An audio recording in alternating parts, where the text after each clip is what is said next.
आप भारतीय जनता पार्टी का झंडा लेके आप कश्मीर में किसी भी कोन में घूम के दिखा दे, मैं क्यों लेकर जाऊं? भी निकल जाएगी आज के मैं क्यों लेकर जाऊं किसी पार्टी का झंडा लेके जाएंगे लोग? अरे प्यार मैं करेंगे। क्यों लेकर जाऊं किसी पार्टी का झंडा? जगदीश जी, मैं बता रहा हूं, मैं आपका मैं पत्रकार हूं, किसी पार्टी का कार्यकर्ता थोड़े नहीं हूं कि बीजेपी या कांग्रेस का झंडा उठाकर लेकर चला जाऊं जम्मू कश्मीर में या फिर देश के किसी भी हिस्से में।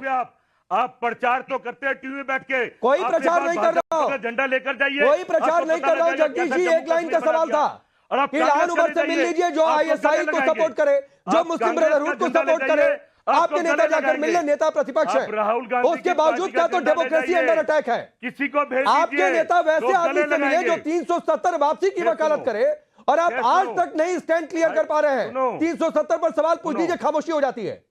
राकेश भाई, हमने कश्मीर को क्या बनाया? आप कांग्रेस का झंडा, राहुल गांधी की पार्टी का झंडा कोई भी ले जाए भारत का आदमी गले लगाएंगे, और भाजपा का ले जाके दिखा दे पता नहीं कहां लगाएंगे।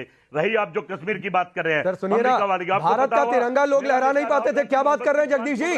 लाल चौक पर लोग भारत का तिरंगा नहीं लहरा पाते थे। अरे कैसे ये हालत थी, ये हालत थी कि लाल चौक पर जाने में लोगों को डर लगता था। ये मतलब 15 साल 20 साल पहले मैं लहरा रहा था, मेरी फोटो देखो, झंडा डल लेक पे। ऐसा नहीं है, गुमराह मत करो। अरे डल लेक पर ना, लाल चौक की बात कर रहा हूं। लाल चौक और डल लेक में अंतर है। लाल चौक पर भी आज चले जाओ भाई, तो ये माहौल भी मोदी ने नहीं बनाया, वो माहौल भी हमने बनाया कि भारत का झंडा लहरा रहे हो। तो ये तो भी आए खुद तो जान कोई फर्क नहीं पड़ता है ना जनता के बीच में, चाहे इल्हान उमर हो, चाहे एनसी का 370 पर स्टैंड हो। राहुल गांधी डेमोक्रेटिक देश के नेता हैं, सही भी बात है, डेमोक्रेसी अंडर अटैक है, सही उनके हिसाब से, लेकिन फिर भी मुलाकातें हो रही हैं।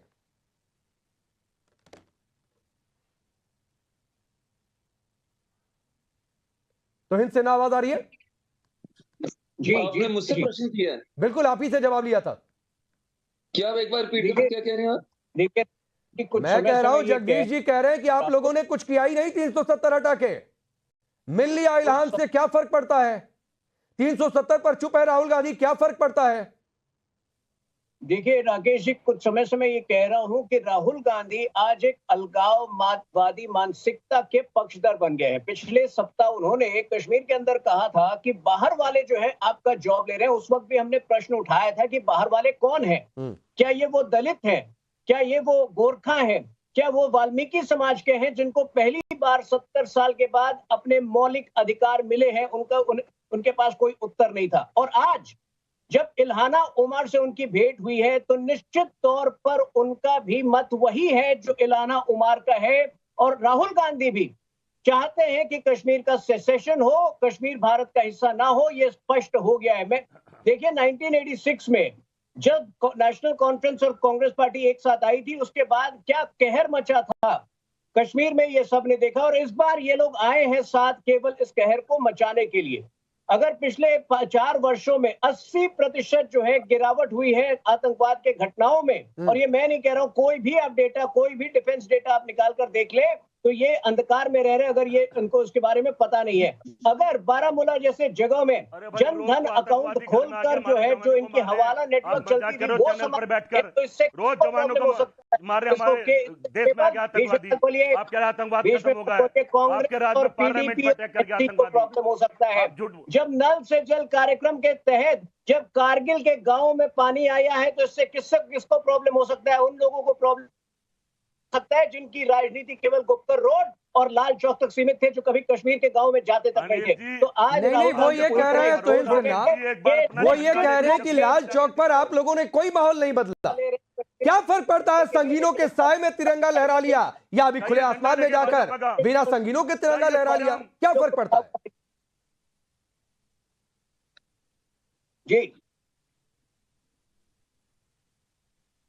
तो इनसे ना जी तो मैं एक बार फिर पूछिए। मैं कह रहा हूं जगदीश शर्मा जी कह रहे हैं आप लोगों ने लाल चौक पर कुछ भी परिवर्तन नहीं किया। क्या फर्क पड़ता है? पहले संगीनों के साए में तिरंगा लहरा लिया, अभी जब मन कर किया तब जाकर लहरा लिया। तो वो तो उठ जाता है, लेकिन जो सोने का नाटक कर रहा हो वो कभी उठ नहीं पाएगा। लाल देखिए, इनकी प्रॉब्लम मैं बता रहा हूं, इनकी प्रॉब्लम 2 है। एक तो जो है आर्टिकल 370 को 70 वर्षों तक इन्होंने एक इंस्ट्रूमेंट फॉर ब्लैकमेल यूज किया था यूनियन ऑफ सेंटर के खिलाफ।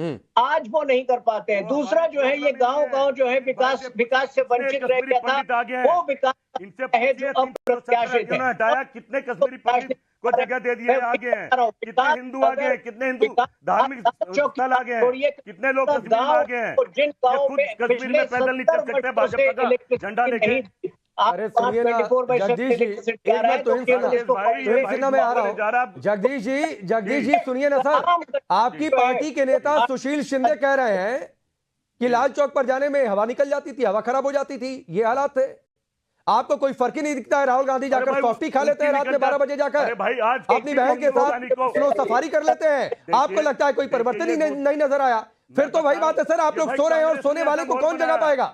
ये माहौल कांग्रेस ने ऐसा बनाया है। अच्छा, मेरा तो एक सवाल आपसे है, आप कह रहे मोदी जी ने गृह मंत्री ने बना दिया, मैं अपील करता हूँ भारतीय जनता पार्टी का झंडा लेके कोई भी जाकर क्यों जाऊं भाई? आप गजब की अपील कर रहे हैं, कैसा कश्मीर बना दिया, आप गजब की अपील कर रहे हैं कि मैं भारतीय जनता पार्टी का झंडा लेकर चला जाऊं। कोई भी भारत का एक भी नहीं। सर हर आदमी को पार्टी का कार्यकर्ता मत समझा करिए जगदीश जी, हिंदू संगठन हर आदमी आपकी तरह पार्टी का कार्यकर्ता नहीं है। अरे भाई मैं कह रहा हूँ किसी को भी, और आप कांग्रेस का झंडा ले जाइए, लोग गले से लगा लेंगे मेरे भाई। सर तिरंगा लेकर चले जाइए तो आतंकियों से खुलेआम धमकी मिल जाया करती थी, लोग तिरंगा लेकर लाल चौक पर जाने की हिम्मत नहीं जुटा पाते थे। क्या बात कर रहे हैं आप? भारतीय जनता पार्टी या कांग्रेस का झंडा लेकर जाने की दूर की बात है। मैं आ रहा हूँ, अगर आप ठीक है। सोहित शर्मा, आपकी पार्टी की ओर से भी ये कहा गया है कि सबसे मिलना चाहिए। इल्हाना उमर से मिल लिया, क्या दिक्कत है? क्यों नहीं दिक्कत है भाई?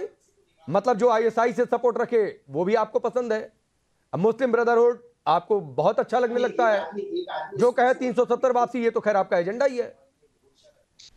राकेश भाई मुझे बताऊं क्या लगता है, मुझे एक बात क्लियर कहूं तो आपको बीजेपी के प्रवक्ता को बुलाना नहीं चाहिए। अच्छा। एटलीस्ट आप बहुत अच्छे ढंग से बीजेपी का पूरी सपोर्ट करते हैं। सर आप अपनी पार्टी का रख लीजिए ना, काम ठीक से कर लीजिए। नहीं सुन लीजिए ना, आप सुन लीजिए, कर रहा हूं वो चिंता आप छोड़ अब सुन लीजिए। आपको देखो ऐसे पैनल में हम 3 लोग रहेंगे तो अच्छा रहेगा, पैनल में बेवजह बीजेपी के प्रवक्ता को बुलाने का कोई फायदा नहीं होता है। अच्छा, इसमें अगर हम आप और कांग्रेस और एनसी रहेगी तो वो बहुत अच्छा लगेगा। तो सर आप नहीं ठीक है।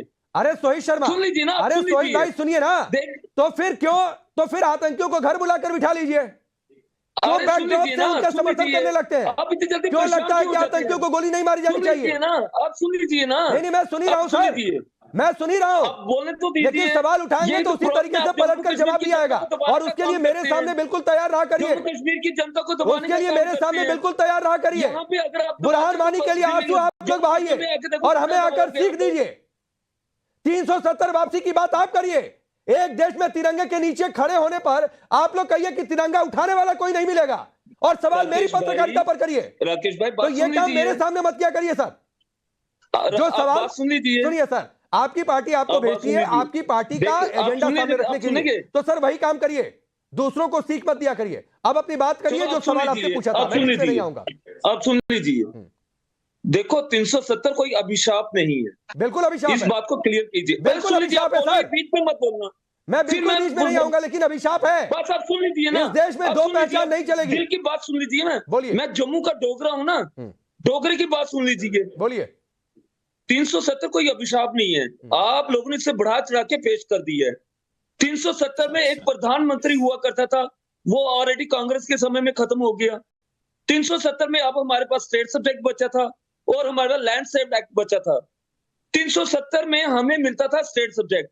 देखो कितना अच्छा काम मोदी सरकार ने किया कि 1 लाख वाल्मीकि समाज को स्टेट सब्जेक्ट देने के लिए उन्होंने 1.5 करोड़ जम्मू कश्मीर की जनता का स्टेट सब्जेक्ट खत्म कर दिया, लैंड सेव एक्ट खत्म कर दिया। कितना अच्छा काम मोदी सरकार कर रही है, और जम्मू कश्मीर की जनता को भिखारी बना के रख दिया, और इतनी बड़ी स्टेट को यूटी में तब्दील कर दिया। कभी आपने सुना कि यूटी से स्टेट बन सकता है, लेकिन स्टेट से यूटी बना दिया। पहली बात, जम्मू कश्मीर की जनता को पाकिस्तान के ड्रग्स का सामना करना पड़ रहा है, पाकिस्तान की मिलिटेंट का सामना करना पड़ रहा है। हम क्या चाहते हैं, जम्मू कश्मीर की जनता की सिक्योरिटी, और उसके लिए मेरे भाई बातचीत की जरूरत है। और अगर आप सर, कहते हैं हम सुनिए बातचीत की बात सोहित करते हैं, शर्मा, राष्ट्रद्रोह मेरे होंगे। सामने सर हाथ तो जोड़कर भाई कह रहा हूं, एक काम मत किया भाई करिए मेरे- सर। हमें सुनिए ना, अपने सुनिए सोहित भाई, डेमोक्रेसी की सोहित भाई प्रजा आप भी बचाना अपने है, देश के हैं, तो ठीक राष्ट्रद्रोह है। भी बनने को सुनिए तैयार सर, मैं मेरे सामने एक काम मत किया करिए सर, बहुत हाथ जोड़कर गुजारिश कर रहा हूं कि जो गोली चलाए उससे बातचीत की वकालत मत किया करिए। और आपकी सर इतनी अरे सिंपैथी फिर है क्या तो करें? मैसेज आप भी भिजवा गोली दीजिए लेके चले कि भाई जाइए। गोली चलाना बंद कर दो, आप भी गोली लेके आतंक चले को जाइए। एक्सपोर्ट करना बंद कर दो, अरे उस आप दिन भी भारत गोली की लेके सरकार चले आपसे जाइए। बातचीत कर लेगी। तो हमारे ये आर्मी मैसेज जवान कम्युनिकेट कर दीजिए सर। भाई, अगर इतनी आपको राकेश भाई, सहानुभूति है तो आर्मी सर जवान शहीद हो मेरे गए। सामने किसी भी वैसे मुल्क की वकालत आप मत किया खुदा तो करिए है नहीं, जो आपके गोली सामने चलाए और बोलेंगे फिर कह तो के हम बात कर वो लो। कर और लेंगे। पाकिस्तान की तो कम से कम बिल्कुल भी नहीं।